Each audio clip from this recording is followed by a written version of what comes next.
As escolas estaduais, a competência de administração é do governo do Estado, mas evidentemente que aqueles que frequentam as escolas são os asquenses, e aí, nesse sentido, tudo que diz respeito aos asquenses também nos interessa. Mas nós vamos passar a palavra para o professor Renato Carlos para que ele possa fazer a exposição. Pode usar a tribuna. Boa noite a todos. Professor Renato, um dos coordenadores da APUESP. Por que um dos? Nós somos uma coordenação colegiada, portanto, somos vários coordenadores e eu sou mais um dos coordenadores.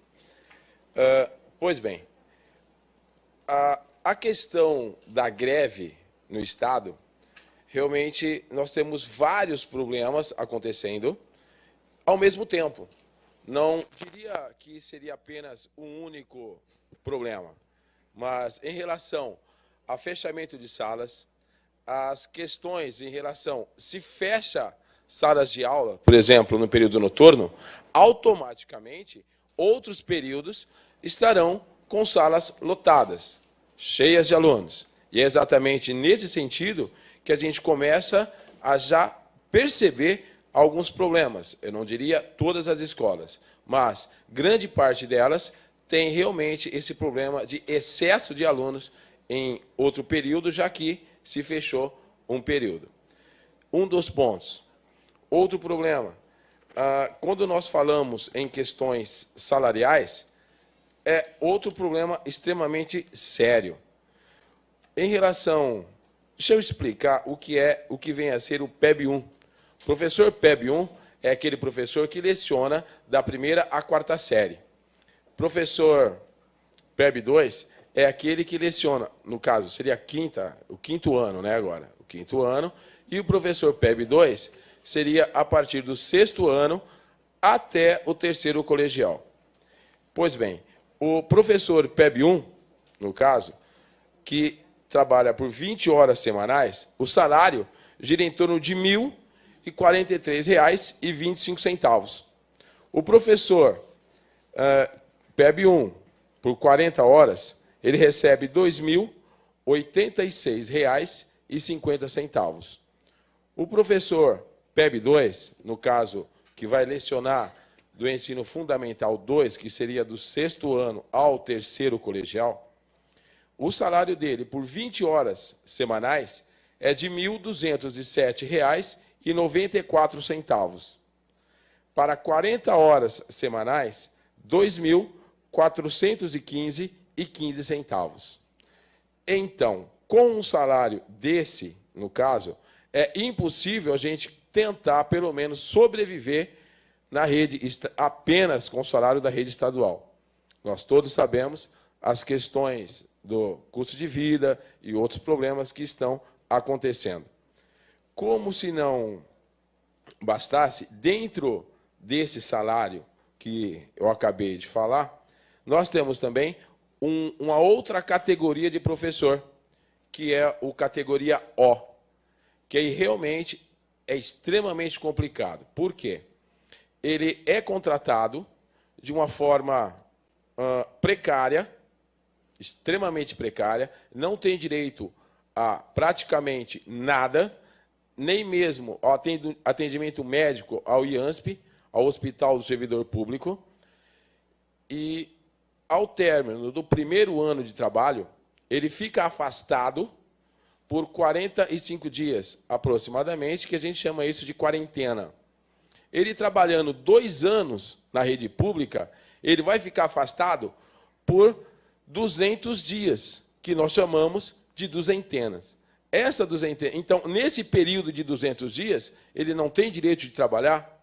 Nesse período de 200 dias, ele não tem uma família, não tem como alimentar os seus filhos e manter uma casa, mesmo com um salário desse daqui. E é outro ponto, né, que é extremamente complicado em relação a esses profissionais. Porque, mesmo não sendo o efetivo, os direitos deveriam ser os mesmos, já que exercem a mesma função de um professor efetivo, concursado. A diferença em relação à sua formação não existe. E, mesmo assim, o Estado faz essa diferenciação, essa discriminação em relação a esses profissionais. E é extremamente complicado quando a gente fala de educação, porque está acontecendo também o que a gente chama, né, de terceirização. Várias escolas do Estado estão com empresas contratadas para fazer a faxina, a limpeza e etc. do prédio. Não são mais funcionários públicos, e sim funcionários de empresas contratadas. E essa terceirização vai precarizando ainda mais as funções desses trabalhadores. Que existe um projeto de lei tramitando em Brasília, o 4330, que fala justamente a respeito do que a gente chama de terceirização. Sendo aprovado, em todas as esferas, no caso, pode acontecer a terceirização. Agora, é inaceitável, né, o Estado dizer que não vai negociar, não tem como. Aliás, minto, a negociação está prevista para a próxima semana, né? Se não me engano, no dia 30, acho que na segunda ou terça-feira. Segunda-feira. Está prevista a negociação. Mas já acenou em 0% de aumento, né? E todos os profissionais, em todas as áreas, têm direito ao vale alimentação. O professor também tem. Só que é R$ 4,00. Então, é o chamado, né, que a gente chama de vale coxinha, né, porque com R$ 4,00 você vai almoçar realmente uma coxinha, né? E, dependendo de quanto o professor recebe ou ganha, ele não tem direito ao vale coxinha. E outro detalhe importante, né? Eu acho que os vereadores têm ciência aqui de que o Estado rompeu um acordo, né, com o município em fornecer merenda para os alunos. Foi rompido. Até o final do mês agora tem, depois do final não tem mais. O valor que vai ser enviado para as escolas, para cada aluno, é de 20 centavos. Como que vai ser feito essa merenda com o valor de 20 centavos por aluno? Realmente é muito complicado. A merenda, no caso, que hoje é oferecida e ofertada pelas escolas estaduais, não terão mais essa merenda que a prefeitura fornece. Então, são situações que nós estamos vendo acontecer, está acontecendo, né, e não tem como nós, professores, achar que está tudo bem. E outro detalhe, o Estado cortou uma verba, acho que o montante dá em torno de 800 milhões, no caso para a educação estadual.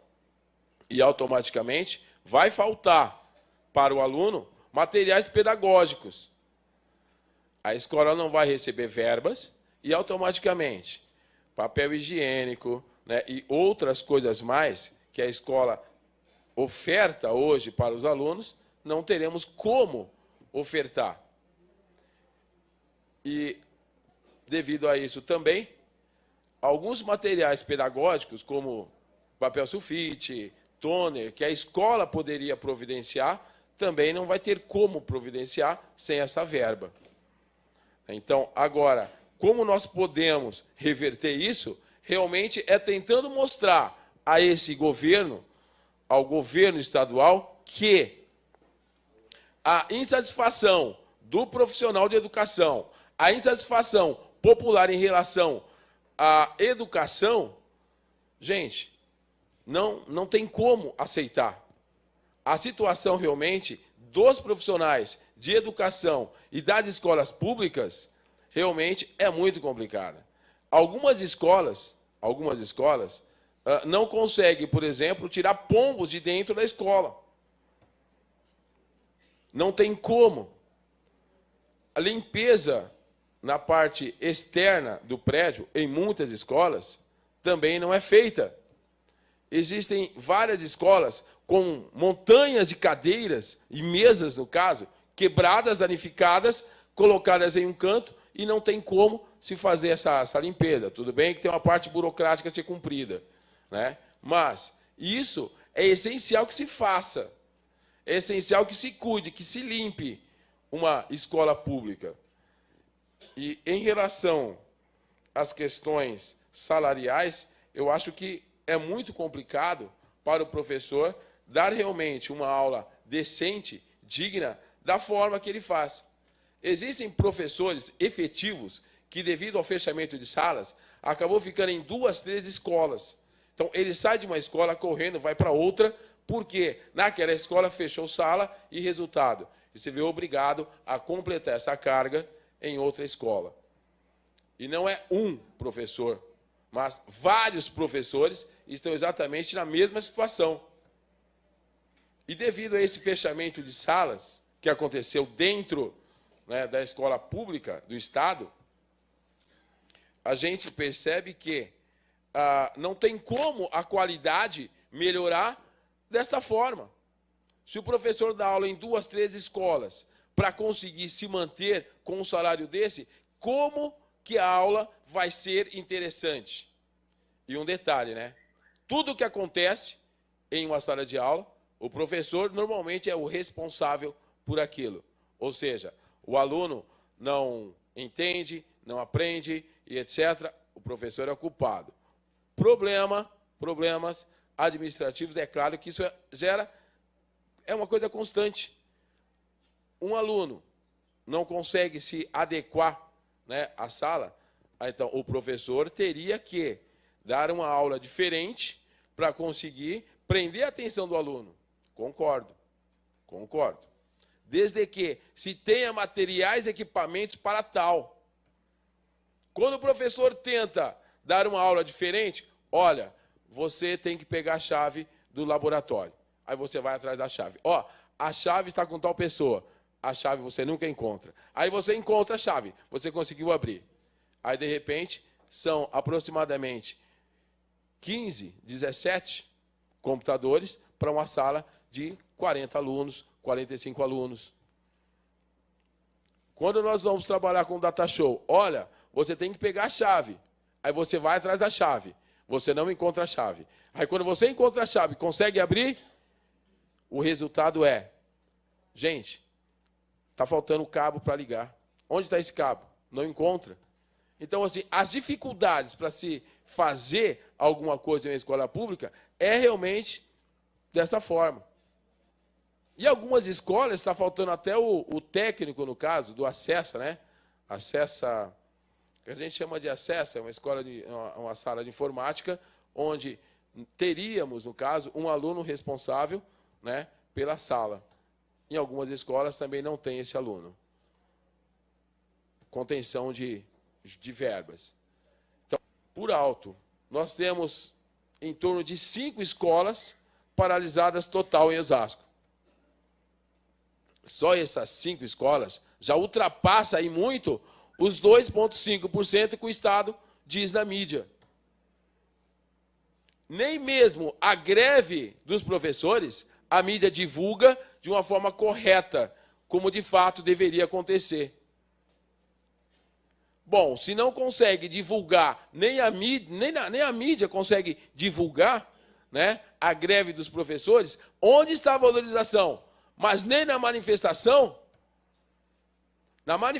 que aconteceu lá na semana passada, na Paulista, que caminhamos do MASP até a República, a mídia mostrou 5.000 pessoas. Mas levando-se em conta que tem 14 metros de largura a Rua da Consolação, 3 quilômetros da República até a Paulista. Se formos colocar um professor por metro quadrado, no mínimo 14.000 pessoas. E a mídia divulga 5.000 pessoas. Então, assim, a valorização não acontece nem nas manifestações. Nem nas manifestações mostram realmente a realidade da educação. é exatamente por esses motivos, né, que é uma infinidade, né, que nós estamos realmente em greve. E a greve em Osasco está crescendo, ela está forte, né, e a tendência é realmente aumentar ainda mais. Diria que hoje está girando em torno de 35% a 40% paralisados em Osasco. Amanhã, provavelmente, se alguém for em alguma escola, vocês vão perceber que, no mínimo, 90% estarão lá na Paulista mostrando a insatisfação do profissional. E não é em relação ao sindicato apenas que está convocando, mas é a insatisfação pessoal do profissional. O profissional de educação, em todos os âmbitos, está realmente sendo massacrado, pisado, e o engraçado não é isso. O engraçado eu verifico assim, não, eu sendo eleito, a educação vai ser realmente o norte do meu governo. Aonde? Aonde? E exatamente por esse motivo que os professores estão literalmente desmotivados e literalmente com a paralisação forte. Caso contrário, não teríamos praticamente 35%, 40% paralisados já no município. Pela primeira vez, eu verifico que, quando começa o movimento, já começamos com 25% paralisado. Será que é pelo simples fato de estar falando com o professor que paralisa 25%? Eu acho que não. A insatisfação, literalmente, é geral. Muito obrigado.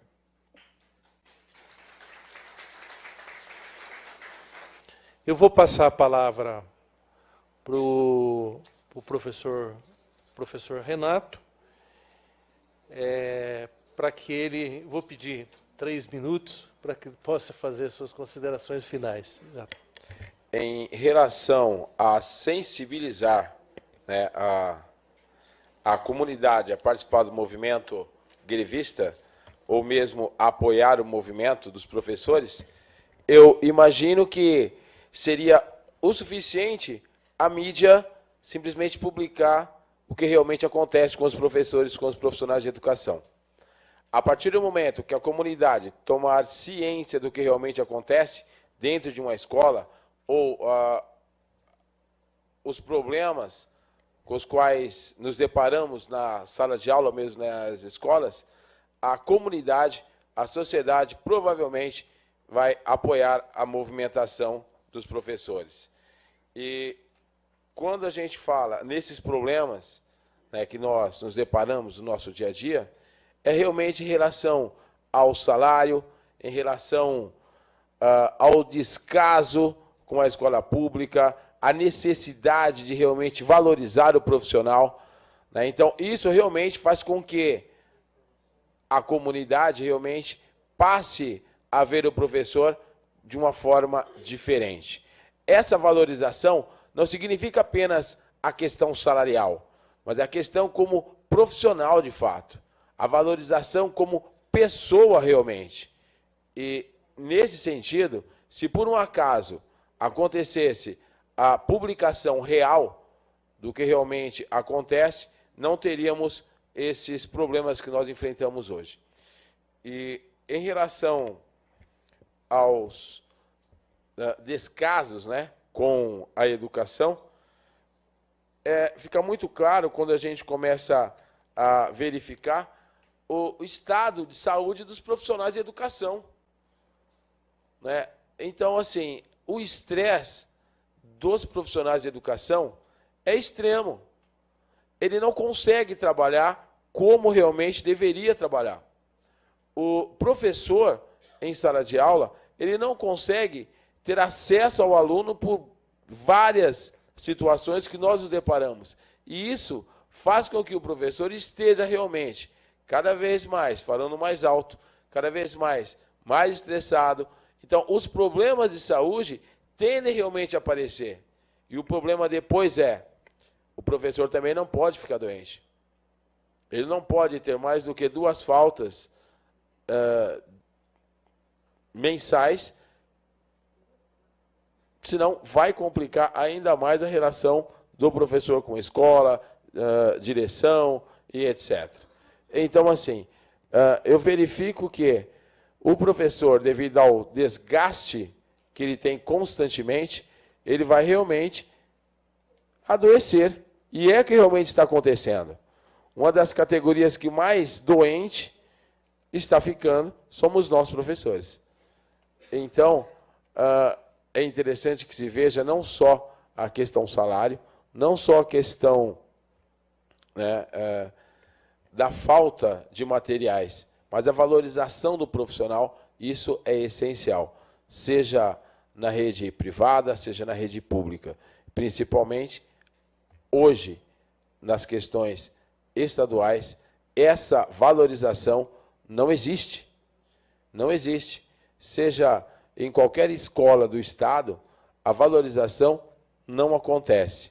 E os professores que hoje estão paralisados, de fato, muitas escolas estão contratando professores novamente para colocar no lugar do professor que está em greve. E isso é fato. Bom, mas pelo menos a greve já está gerando um resultado positivo, não é? Que é a contratação desses professores. Então, isso realmente já faz algum sentido. Sinal que a paralisação já está fazendo efeito. Nós estamos gerando empregos. Né? Então, esses pontos são importantíssimos. E a pressão que o professor sofre para não entrar em greve realmente é complicado. O professor falta não, ele entra em greve e outros profissionais estão sendo colocados nos lugares dos professores grevistas. Bom, como vai ser feito posteriormente o pagamento para esse professor que está em greve, porque ele vai ter o direito de repor essas aulas?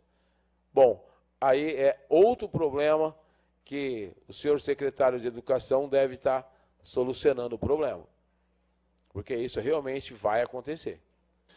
Eu queria agradecer a professora Nilceia, agradecer o professor Renato, agradecer a professora Irene, toda a equipe da diretoria de ensino, pedir desculpas se o tempo que nós fizemos para o convite foi um pouco em cima da hora, mas também era preocupação dessa comissão a discussão das perspectivas da escola estadual.